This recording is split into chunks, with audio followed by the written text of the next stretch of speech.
Бисмиллахир-рахманир-рахим. Алхамдулиллах. Вассалату вассаламу аля расулиллахи амма ба'ду. Саламу алейкум ва рахматуллахи ва баракату. Посланник Аллаха, алейхиссалату вассалам, говорит: «Аллаху фи ауни аль-абд, мадам аль-абду фи ауни ахихи». Аллах помогает своему рабу все в то время, когда раб помогает своему брату-мусульманинам.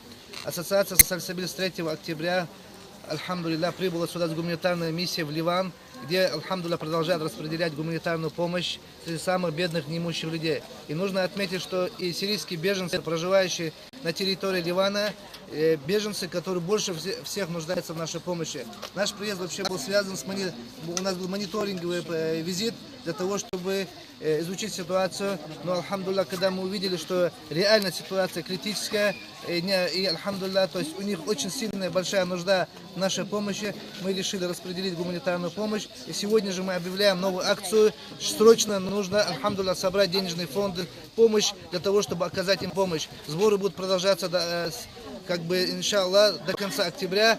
И что касается, какую сумму мы собираем, да, требуемая сумма для того, чтобы, альхамдулиллах, распределить одну корзину полностью с продуктами питания, требуется больше 40 евро, но мы призываем вас потратить хотя бы половину финика, как говорится, как сказал посланник Аллаха, саллаллаху алейхи вассалям: «Фаттакун нар валяу бишакки тамар», бойтесь огня ада хотя бы половиной финика. То есть вы можете потратить хоть сколько, 5, 10, 15, 20 евро, в зависимости от ваших финансовых возможностей.